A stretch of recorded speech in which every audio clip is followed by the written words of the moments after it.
Hello and welcome to this week's edition of FMF, the 5-Minute Farby.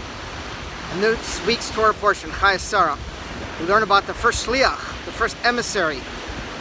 It was sent out by Abraham.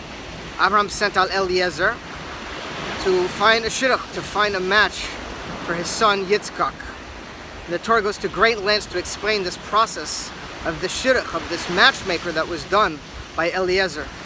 And the reason why, because according to Hasidus and Kabbalah, it wasn't not only a marriage between Yitzchak and Rivka, but it represented the first marriage recorded in the Torah, and a marriage, so to speak, or a preparation for the ultimate marriage between the Jewish people and God. In other words, between Yitzchak representing the masculine energies in the world, known as Ma, and Rivka representing the feminine energies in the world, representing the name Ban.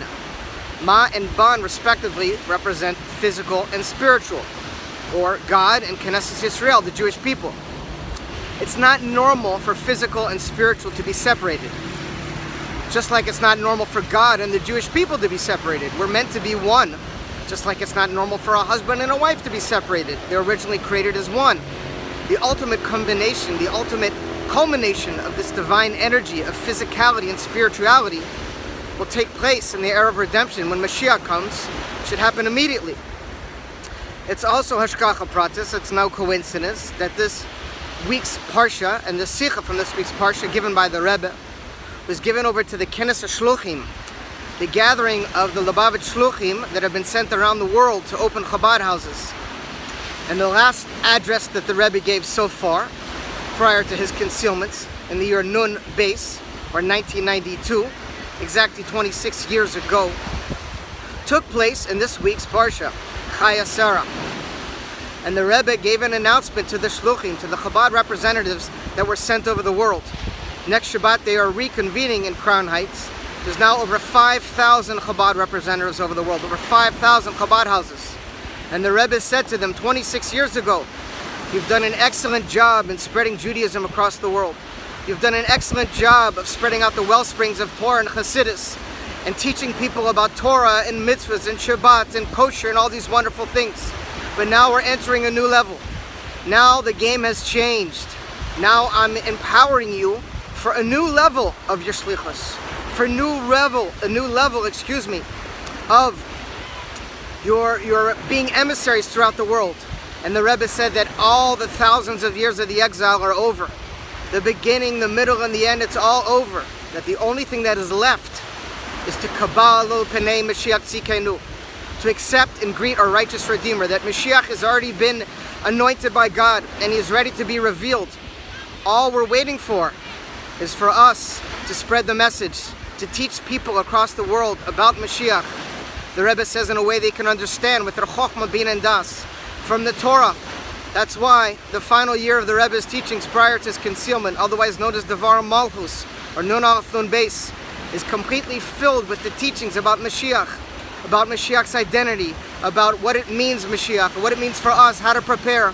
All this has been given over to us, and now the Rebbe said this is the only task that is left for us, to educate the people around us to prepare and welcome Mashiach, who is moments away from revealing himself. So a quick story. There's a story about this man. He was a very wealthy man. He had wealth beyond your wildest imaginations. He had cars and boats and houses. And he was a good man. He was a family man. He was a community man. He cared about people. He did good in the community. He gave tzedakah. He was beloved by his friends, by his family, and by his employees. And one day, this man woke up to go to work. And an old man came, looked like an angel, and presented himself before him. He said, "Sir." He said, "Yes." "Is your name Chaim Pupik?" He said, "Yes, my name is Chaim Pupik." He said, "Chaim Pupik, I have some bad news for you." He said, "What is that?" He said, "Today is your last day on this earth.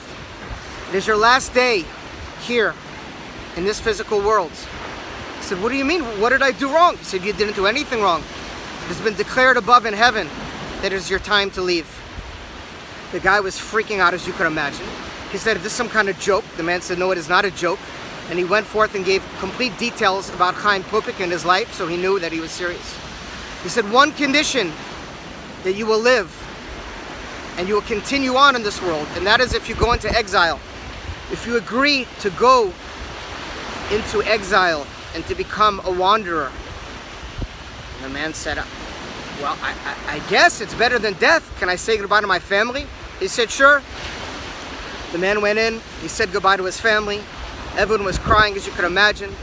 And then this man, Chaim, went out to the streets in complete exile. The first year was the hardest year of his life. You're talking about someone who was used to the finest things in the world. And all of a sudden, he had to find a way to survive. He had no money, he had no food, he had no friends. He almost starved to death until eventually he found a way to get food by finding which dumpsters threw out which food from which restaurants at particular times. And he went ahead and gathered up these scraps. And he continued on to live in the streets to do the best that he could. And it was very hard and it was very difficult. By the second year, he started getting a little used to life on the streets. As you can imagine, time passed. 3 years went by, 5 years went by, he lost track of time. 10 years went by, 15 years went by, 20 years went by. And he almost forgot about who he was. And he almost forgot completely about what he was doing on the streets. He went to the park every day, and there was someone who brought him bread every day at 12 o'clock and gave him some bread to eat. And every day he showed up and waited for this bread to come. And this went on, and this is how he lived his life. A complete man of the streets. Homeless. Family gone. Friends gone. Money gone. Previous life completely forgotten about.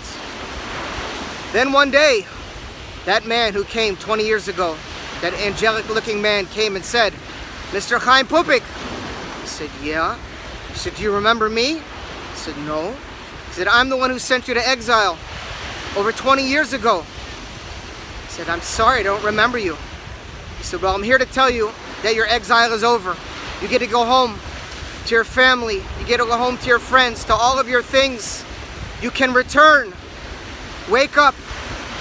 Your exile is finished. He said, I'm sorry, I barely remember. I think I remember your face, but I don't remember my previous life. He said, Chaim, here's a picture of your family. Here's a picture where you used to live. It's time to go home.